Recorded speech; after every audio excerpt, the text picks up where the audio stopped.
আসসালামু আলাইকুম বন্ধুরা, আমি আবুল কালাম আজাদ আরো একটা নতুন ভিডিও নিয়ে তোমাদের সামনে উপস্থিত হয়েছি। আজকে আলোচনা করব ধারাবাহিকভাবে বেসিক স্ট্রাকচার নিয়ে আলোচনা করছিলাম বাক্য তৈরির, অর্থাৎ যে কোনো ধরনের ফ্রি হ্যান্ড রাইটিং এর জন্য যে প্রথম শর্ত বাক্য তৈরি করতে পারা।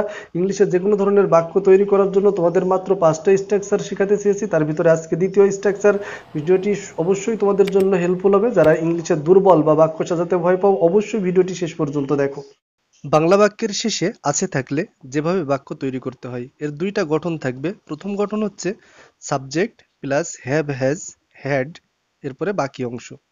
আর দ্বিতীয় যে গঠনে বাক্যটা তৈরি করা যায় সেটা হচ্ছে দেয়ার প্লাস ইজ, আর অথবা ওয়াজ, ওয়ার প্লাস বাকি অংশ। তো এই ক্ষেত্রে আছে এর পাস্ট ছিল থাকতে পারে। যদি আছে থাকে তাহলে হ্যাভ, হ্যাজ, এবং ছিল থাকলে হ্যাড ব্যবহার করতে হবে। আর যখন দেয়ার নিয়ে আসতে হবে, আছে থাকলে ইজ অথবা আর বসবে, আর শেষে ছিল থাকলে ওয়াজ অথবা ওয়ার।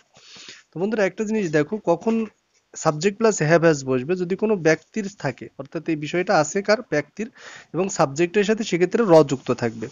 আর কোনো কিছু যদি কোনো স্থানে থাকে, কোনো ব্যক্তির না, কোনো স্থানে থাকে এবং সাবজেক্টের সাথে এ যুক্ত থাকে, সেক্ষেত্রে অবশ্যই আমাদেরকে দেয়ার প্লাস ইজ, আর অথবা ওয়াজ, ওয়ার এই ফর্মুলায় যেতে হবে। চলো কিছু উদাহরণের মাধ্যমে বুঝে নিই বিষয়টা। বাংলাদেশে অনেক সমস্যা আছে। তো সমস্যাটা কোথায় আছে? বাংলাদেশে কোনো একটা স্থানে আছে, সে কারণে দেয়ার নিয়ে আসতে হবে। তো দেয়ার নিয়ে আসলাম, এরপরে দেখো সমস্যাটা অনেক আছে যেহেতু, সেহেতু আর ব্যবহার হলো। কি আছে? অনেক সমস্যা, ম্যানি প্রবলেমস। তো এবার দেখো এটা কোথায় আছে? ইন বাংলাদেশ। তো এইভাবে বাক্যটা তৈরি করতে হবে। এখানে বাক্যের শেষে আছে। আবার দেখো, আমার 2 ভাই এবং 2 বোন আছে। বাক্যটাতে শেষে আছে, কিন্তু এটা কার আছে? আমার, কোনো একটা ব্যক্তিকে বোঝাচ্ছে, সে কারণে আই। আর বলছিলাম সাবজেক্টের সাথে র যুক্ত হয়। দেখো আই মানে আমি, কিন্তু এখানে কি হচ্ছে? আই মানে আমার অর্থ প্রকাশ করছে। তো আমার কি আছে? Have 2 brothers and sisters. তো এরপর দেখো আমার অনেক সমস্যা ছিল। তো এবারে যে ছিল আছে, তো এটা কার ছিল? আমার একটা ব্যক্তির। আগের মতোই আই বসলো। হ্যাড মানে ছিল, তো কি আছে? ম্যানি প্রবলেমস, অনেক সমস্যা।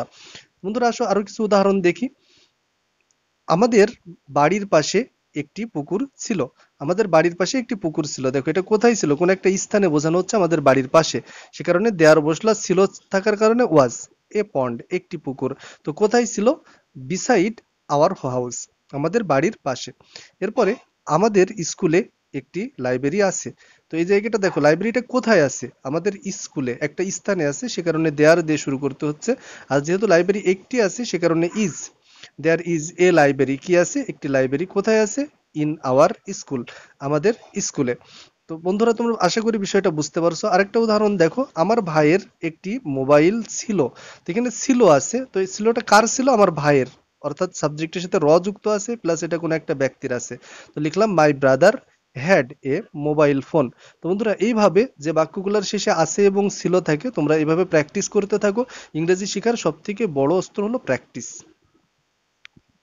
তো বন্ধুরা, আশা করি তোমাদের কাছে ভিডিওটি ভালো লেগেছে। তোমরা এই ধরনের ভিডিও বেশি বেশি চর্চা করো, কারণ ইংরেজি শেখার জন্য প্র্যাকটিসের কোনো বিকল্প নেই।